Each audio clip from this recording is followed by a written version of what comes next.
So yesterday we have done the linear equations and we have done the properties also. Now today we are going to do the some problems based on the linear equations. So this is a multiple choice questions and we have it's of the CAT level. So let's start. The question number 1 is the sum of two number is 48. Their ratio is 5:3. The larger number is. Always read the question properly, then only you will solve it, otherwise you will stuck somewhere. So the sum of the two number is 48. Simple thing. Make one equation. Let x plus y is equal to 48. Is that clear? And then their ratio is 5:3.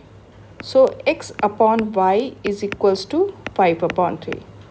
कोई भी दो unknown equations को निकालने के लिए आपको दो unknown चाहिए होते हैं, वो आपके पास आ गए एक्स एंड वाई, और दो इक्वेशंस भी आ गई. बस इसको सॉल्व करिए और क्वेश्चन आपके पास आ जाएगा. So from the second equation, first तो आपके एज इट इज़ लिखी हुई है. Second is 3x minus 5y equals to 0 and first is x plus Y is equal to 48. इससे हम क्वेश्चन को सॉल्व कर लेते हैं और आपको करना कुछ नहीं है, वैल्यू को पुट कर दीजिए. तो फर्स्ट इक्वेशन में देखो यहाँ पे 3x एक तरीके से आपको बता रहा है कि 3x जो है 5y के बराबर है. इसको यहाँ पुट कर दो इक्वेशन नंबर 1 में. So for that we have to multiply equation number 1 by 3. So it gives you 3x plus 3y is equal to 48 into 3. इसको ऐसे ही लिखा रहने दीजिए, अपना आप ये सॉल्व हो जाएगा. एंड 3x की जगह हम क्या पुट कर सकते हैं, 5y plus 3y is equal to 48 cross 3 and this is 8y. 8y is equal to 48 cross 3 and y क्या हो जाएगा आपका, ये कैंसिल हो जाएगी term. So y will be 48/3 divided by 8. ये आपको आता है. सो y इज इक्वल्स टू आपके पास आ गया 18. पर क्वेश्चन ये नहीं है, क्वेश्चन है द लार्जर नंबर इज. तो अभी हमें x भी निकालना होगा, then only we can see which is the larger number. So in equation 1 put the value of y. x हमें नहीं पता है, y की वैल्यू हमारे पास 18 है, उसको लिख लेंगे और 48 इसको माइनस कर देंगे. सो x will B 48 minus 18 is 30. So y is 18 and x is 30. अब आप बताइए कि लार्जर वैल्यू कौन सी है. आपको दिख रहा है answer. So answer will be B. This is how you have to solve the question. Answer is B. कुछ भी दे के आपसे पूछा जा सकता है, आप क्वेश्चन को ध्यान से पढ़िएगा तभी क्वेश्चन हो पाएंगे. Next question is there is a system of equations. इन्होंने दे रखा है दो इक्वेशंस, दो अननोन है, and you have to tell whether this equation has one solution, no solution, infinitely many solution or cannot be determined. कितना simple question है, कल हमने ये करा था, तो उसको एक बार से फटाफट याद कर लेते हैं. यहाँ पे so one solution means unique solution, और यूनिक सॉल्यूशन के लिए a1/a2 should equals to b1/b2. ये हमने पढ़ा था, राइट. इनफाइनाइटली मैनी सॉल्यूशंस के लिए होती है property a1/a2 is equals to b1/b2 is equal to c1/c2. और नो सॉल्यूशन के लिए क्या है, a1/a2 is equals to b1/b2 is not equal to c1/c2. ये कल हम लोगों ने देखा था. तो इसी प्रॉपर्टी को ध्यान देके इस क्वेश्चन में जो दे रखा है उसको आप पढ़िए. तो ये हो जाएगा a1 a2 b1 b2 are the coefficient of the equation. So a1 is 4 direct करिए, और दूसरी में आपके पास वैल्यू हो जाएगी a2 2 is equals to 6/3 is equals to 18/9. तो ये क्या हो गया आपके पास, ये सब वैल्यूज़ आपके पास आ रही हैं इक्वल्स टू 2. तीनों चीज़ें बराबर, और जब ये तीनों बराबर होते हैं तब क्या होता है, infinitely many solutions.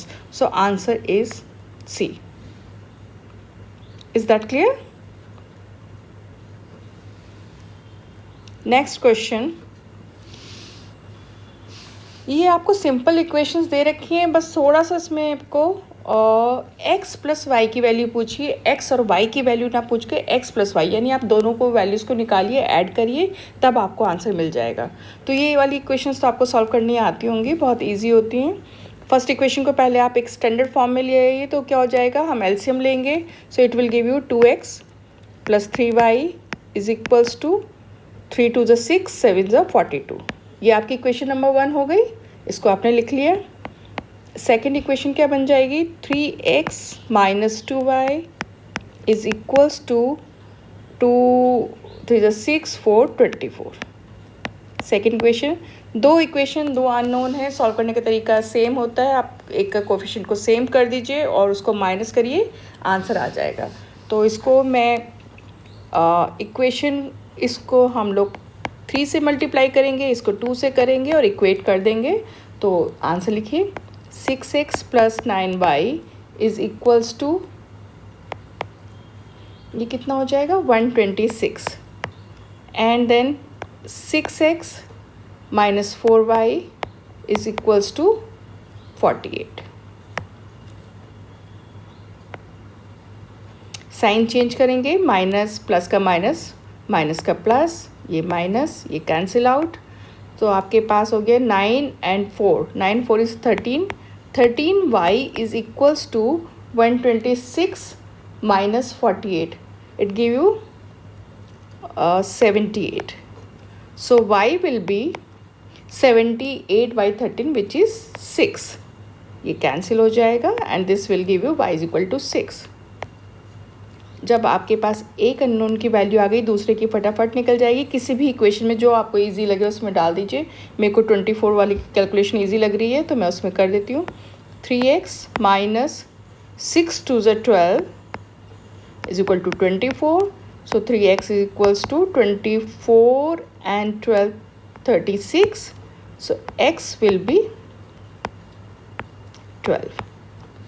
अब आंसर आपसे पूछा गया है what is the value of x plus y, so x plus y will be 12 plus 6 which is 18। 18 कहीं आंसर में हो तो वो उसका आंसर है, yes, so this is the answer.